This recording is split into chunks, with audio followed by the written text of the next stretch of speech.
been rushing about all morning and I've got a horrible drip in my lacquer. I went to list it and it came up as an insurance write-off, category S. This car has cost me £5,000 in warranty repairs.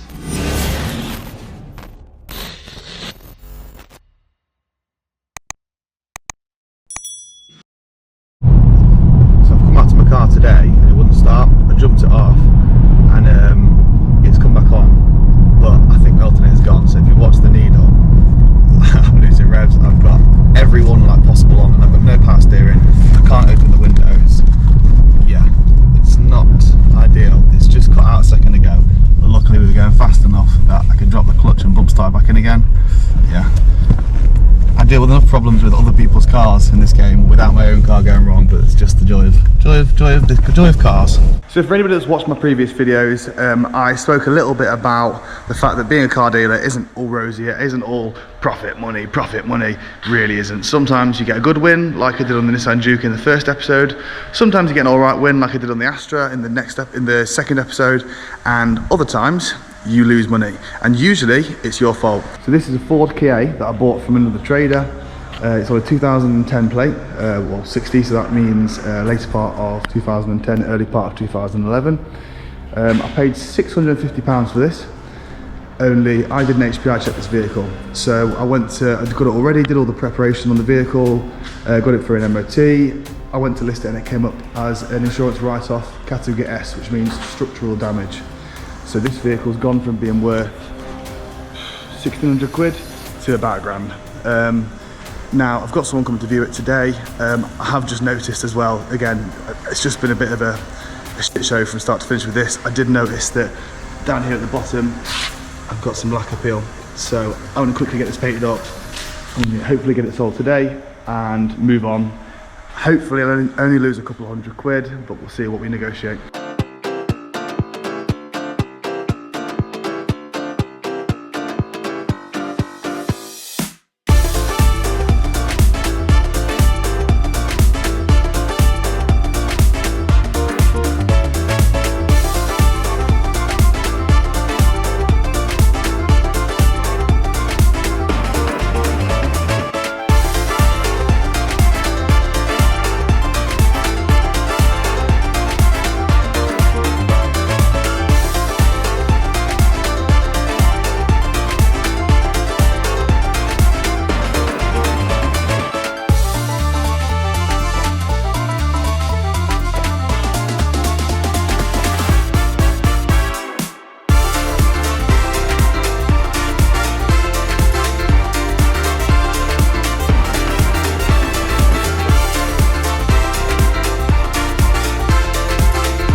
I haven't done this in ages, but I've been rushing about all morning and I've got a horrible drip in my lacquer.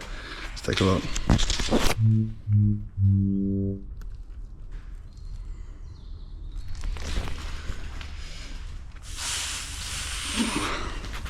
So you've got two options at this point. One is that you've literally redo the whole thing. The other option is you try and sand it back, polish it up. In my opinion, it never looks quite right. With the value of vehicle, I'll be honest with you, I am probably just going to flat it back as best as I can. It's still going to look 10 times better than it did. But yeah, it's soul destroying when it happens, but it's just part of it, innit? Every job you do, you're a bit more experienced, you're a bit better at doing it.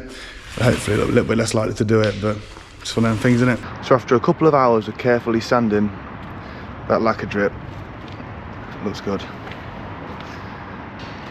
But my tip of the day is just don't spill your lacquer in the first place, because that was a right ball ache. So surprisingly, I have just about got away with this one, but it definitely wasn't a big earner. I bought the car for £650. I had to put 3-part worn tyres on for MOT, which cost me £90. The MOT was £30. 2 rear shockers from eBay were £30 and 95p. 2 front lower arms from eBay were £46.99. Oil and filter was £30 and 21p.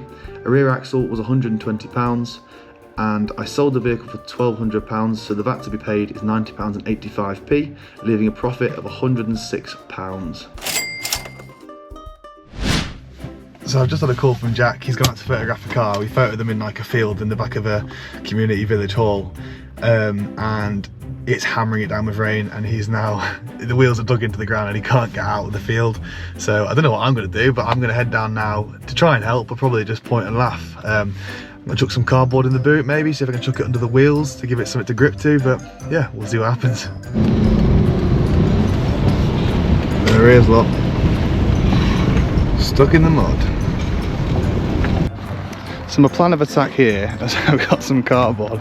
I'm going to try and stick it under the wheels and see if that'll allow him to get enough traction to get out of this mud. I reckon this is going out. This is that far deep into the mud.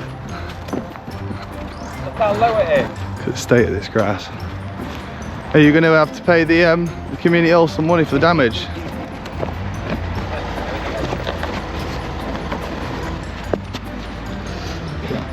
Ram it in as far as you can. That's what she said. Right, you do it and I'll push. The back wheels are absolutely fine, they're not in mud. And if you get going, just go.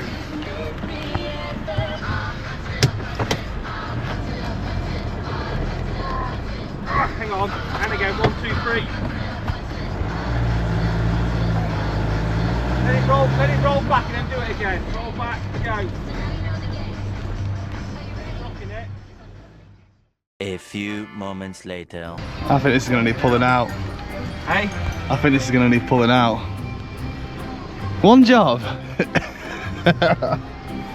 Do you know what I thought the other day? We're going to have to stop doing it on here, because that's what I said to you, didn't I? So it's getting too Muddy. Sorry, I might have cut the camera off before I finished this sentence, but I'm guessing you probably knew what I was about to say. Luckily, some young lads and their dad just pulled into the car park and gave us a push. Oh my God, look at the state of this grass. Just going to go and fetch the cardboard from my failed attempt. I don't know what I was thinking, but it's worth a go. Look at the state of that. Wow. Just another day of the life. So if you've watched the last episode, you'll know I bought a Ford B-Max for £3,000, and as I predicted, it wasn't here for long. After the viewing cancelled on the Friday, I got it listed on Auto Trader. I listed it for £6,095, and it went for full asking price on the Wednesday. Let's have a look at the numbers. So as you know, I purchased a vehicle for £3,000. I had to MOT the vehicle, which cost £35, and the car flew through with no advisories. As with all my vehicles, I perform an interim service and health check. This includes an oil and oil filter, which cost me £26.99. With a margin of £3,095, this leaves £515.94 of VAT to be paid, leaving a profit of £2,517.07p. So my dad brought up a valid point. He understands my business because I talk to him about it a lot. But he was concerned that people might see the profit I'm making and think that we're ripping people off. Just off the back of the Duke video, which I made good money on, and this B-Max video, which again I've made good money on. Now, in my opinion, I was approached by the B-Max customer to buy this car. The reason she'd approached me was because We Buy Any Car had offered £2,300, and she didn't want the hassle of selling it privately just due to her own personal circumstances. So I offered her a price, and there was absolutely no pressure from me to accept my price. It was given. She said it was fair, and she just wanted the car off the driveway. So as far as I'm concerned, she's got a hassle-free sale of her vehicle, and I've got a vehicle at the right price. So you'll hear me talk about cars having Achilles heels. Now what I mean by that is that pretty much every car that has ever been manufactured has a weak spot. So for example, you've got the Ford EcoBoost engines. They've got terrible timing belt issues. They're a wet belt, they perish, and they're just generally a terrible engine. You've got Fiat 500s, their gearboxes are made of chocolate. I literally have a Fiat 500 gearbox that's been reconditioned on my shelf at all times because I sell a lot of them, and it's just a common fault. You've got Toyota Aigos, their clutches are literally good for about 40,000 miles. And then this Ford B-Max has a power shift gearbox. Pretty much all of these gearboxes are particularly well built or particularly durable. Now, I will still sell these cars. I will just thoroughly sort of road test them, check them over. But there is a degree of risk, and I accept that risk. Now, the reason I have to make the profits that I do is so that in these instances, if one of these things does go wrong, I'm in a position to repair them or to replace them. So to have the gearbox rebuilt on a power shift car, it costs roughly £3,000. to complete that work. And even with that in mind, so after I've covered all my overheads, I've covered my warranties, I've still got to take a wage, I've still got to pay the lads that work for me. So yeah, sometimes we do make good money, but it isn't just me walking away with 2.5 grand in my pocket going down to the pub. You know, it's really not that simple. All advertisement fees, all of these things are considered, and these are all covered by the money we make on these vehicles. Now, I'm very, very proud of the customer service that I provide and the in-house warranties that we offer. So I've tried with third-party warranty companies. I don't like the way they deal with the issues. I don't like the way that the customers are treated in the process. So me and my business partner made the decision to offer our warranty in-house. So if you have a problem with the car, you bring it straight back to us. You call us, we're on the other end of the phone rather than some random service team. The benefit of that is the customer has a brilliant experience, and that can be seen in my reviews. Even when I have a customer that has a problem under warranty, I will ask them to leave a review and explain that, because I think it gives you better peace of mind seeing a customer that's had a problem, has left a review and said, do you know what, had a few little sort of teething issues, but they were dealt with straight away, very professionally and very efficiently. That to me is worth more than a review that says, A-star, brilliant, car was perfect, see you later, because it makes you question, is that a legitimate review? Or is that their mates jumping on Google and helping them out? I've actually got a car in at the minute that is a perfect example of how far we will go for our customers to get it right. I'm going to leave you with the owner of My Repair Pro now to explain on a more technical level what's happened with this car that's back in under warranty. But this car has cost me £5,000 in warranty repairs. Right, this vehicle came in excessive smoking on de-acceleration, which is put down to burning oil past the rings. Replacement engine from Euro car parts was supplied. After fitting the engine, within 2 to 3 days, it came up with a problem with engine management light. That fault was high pressure fuel pump, fuel pressure too high. Did a bit more investigation. We never had this problem before when the engine was smoking. So the vehicle was then taken to the dealership where they diagnosed it as a high pressure fuel pump. I was dubious about this, I didn't think it was that. However, the dealers put high pressure fuel pump on, done a software update, got the vehicle back. The vehicle was then returned back to the customer, and within a week, again, we had the same problem. We then spoke to the engine supplier just to confirm it was the correct engine, because we believe there's two, which is down to the colour of the dipstick. Engine supplier said yes, it's definitely the right engine.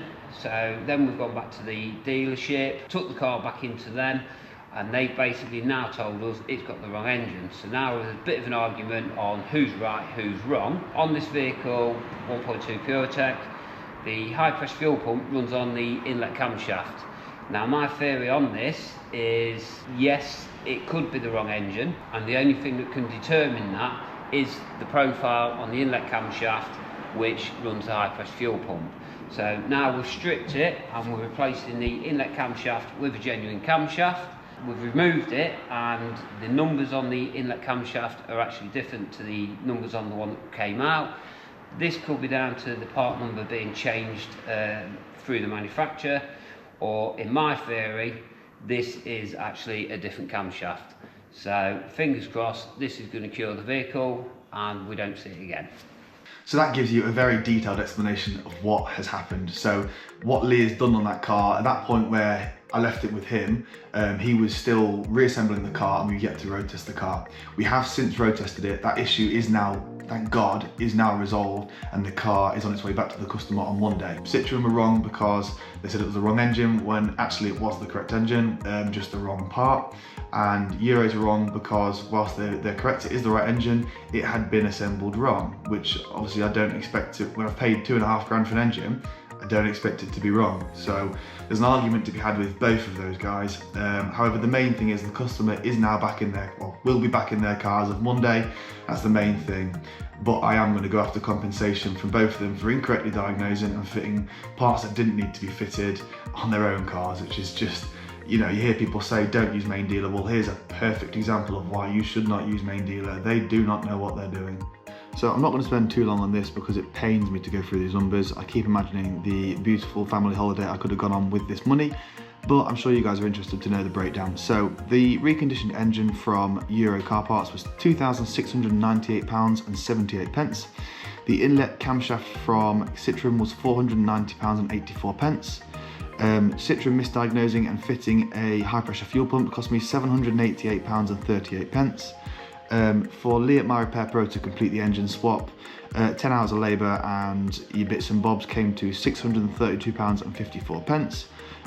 For Lee to then fit the camshaft that we bought afterwards is about 6 hours of labour, so plus your bits and bobs come to about £356.23, which all in all cost me £4,966.77. I've got nothing left.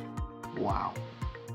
So that's what £5,000 of labour, misdiagnosing engines, genuine parts looks like for a customer under my warranty. Now, I'm not a backstreet dealer, you know, I'm not making 200 quid a car and blocking the customer as soon as something goes wrong. I make the money I need to make across the vehicles, and I treat every customer with respect and with a sense of urgency if they do face any issues. And I'm very proud of that, and I will continue to work in this way. So we've pushed the old girl back in again. We believe it's the alternator that's failed, which will explain why it was unable to stay powered up effectively. I've got one off eBay for 30 quid. Hopefully it's a good one. I'm going to leave you with Adam to fit it. It's not too bad to get, well, I thought it was not too bad to get to. What have we got to take off there, mate? We've got to start with the induction pipe. Take off this tiny bit, the throttle body and this induction pipe here, and then take the bolt off, and then we'll probably should be alright from there, hopefully. Thanks, bro. You're welcome.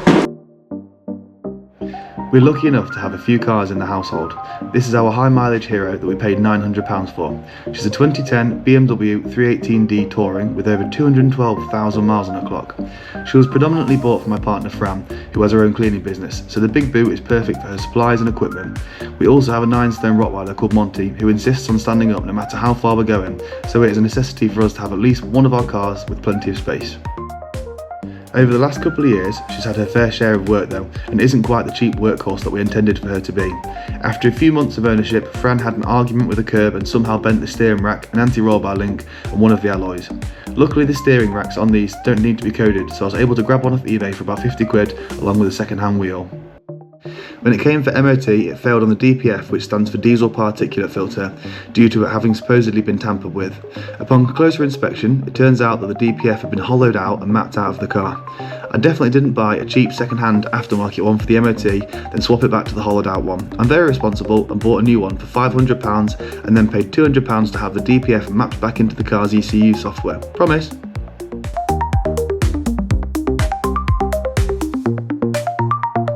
Anyway, that's the brand new second-hand alternator fitted. Let's check she starts and pull her out of the unit.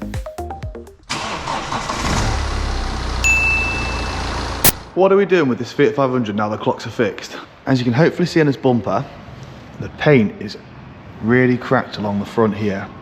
Could be the sign of some previous filler work, or it could just be that it's had a knock at some point in the past. We've got a scratch down here. We've got more cracking up this bit here.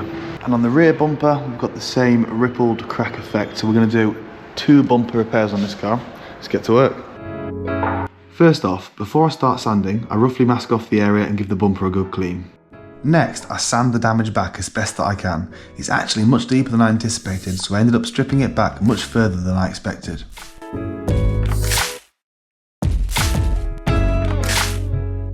I didn't find any filler in the bumper, so this means this damage must have been from a little bump that the previous owner must have had. Unfortunately, I was unable to sand out all of the damage, so I've had to put a thin layer of filler across the top to cover the damage.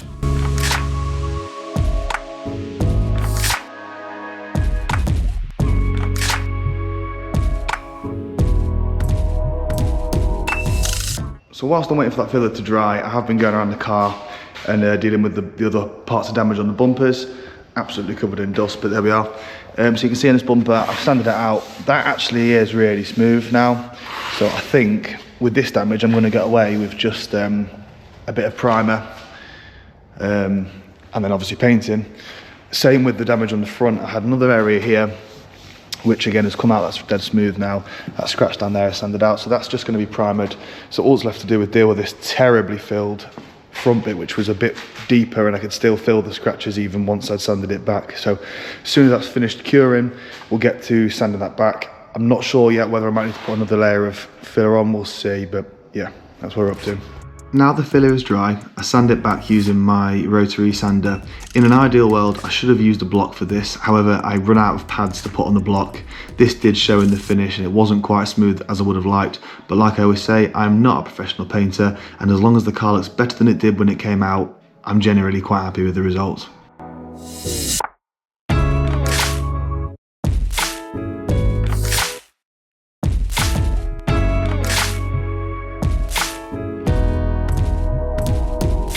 So this is one of those horrible jobs that just keeps on giving. Every time I think I'm finished the prep, I find a bit more. I think, to be honest, I did actually show this at the start of the clip, but there was some nasty scratches and cracks down here. I've sanded them back and found some more filler work, so I'm waiting for that to dry. In the meantime, this is done, so let's get this masked up and cleaned.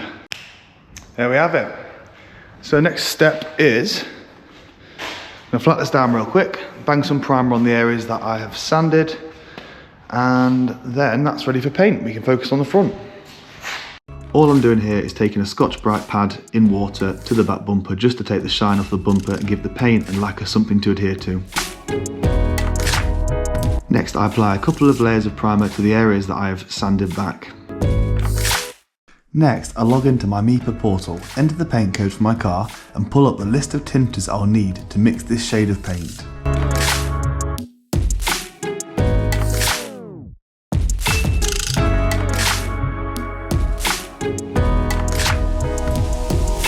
Do some painting. Luckily I noticed that I hadn't covered the exhaust, and I'm guessing the next owner won't want a black tailpipe, so I have covered that with a better masking paper. I'd also run out of large masking paper, so I had to use a bit of the plastic wrap to cover the wheels, which is far from ideal, and they kept blowing off, which was a real pain.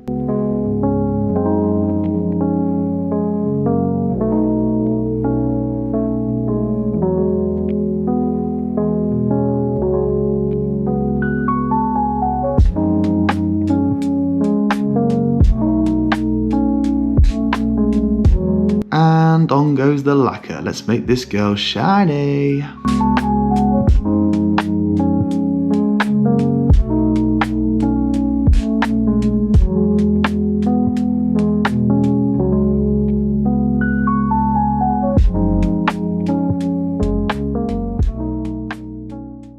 We're back next morning after I finished painting and lacquering the Fiat 500.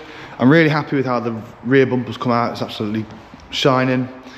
The front bumper looks fine, but I would just say it could do with a quick flat and polish. I don't know how well you can see on the camera, but it is quite lacquer peely on this front. So we'll have a quick flat and polish of that, then that's good to be valeted and got up for sale. So all I'm doing here is gently sanding it with 1500 grit sandpaper and plenty of water.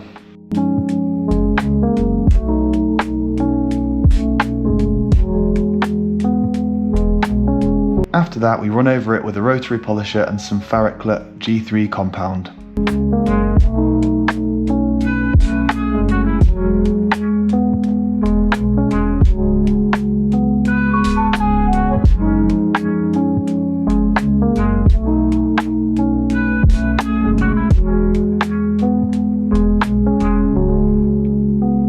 So that's that polished up, that's the number plate back on, and that's all the masking tape removed.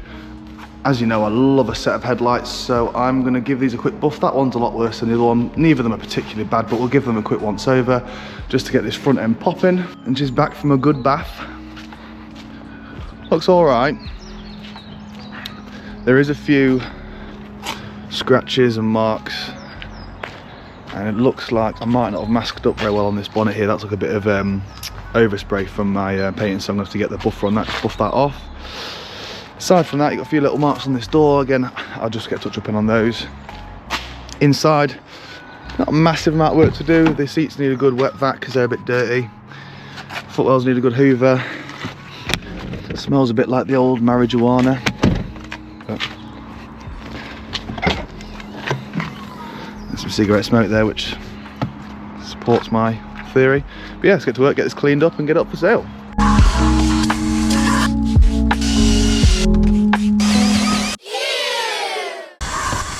This is where we're at now. I think for a £2.5 car that looks mint. It's got all the right spec as well. It's got alloy wheels, every panel shining now after a good polish. Interior is looking good. The seats are still drying, but you can see obviously all the stains are gone. That's just still a bit damp. Clocks are working. It's a nice car. We always do well on these Fiat 500s too. So, guys, thank you so much for watching. If you're enjoying what you're seeing, please don't forget to like, subscribe, and I just want to say a big thank you to everyone that's following the journey now. Like, I can't believe how fast this has grown. Keep leaving the comments, keep leaving me ideas for the content, and I'll keep trying to provide. The Honda I said I'd be doing in this video has been put on the back burner. I will get back to that hopefully next week, but for now, thanks for watching and I'll see you in the next one.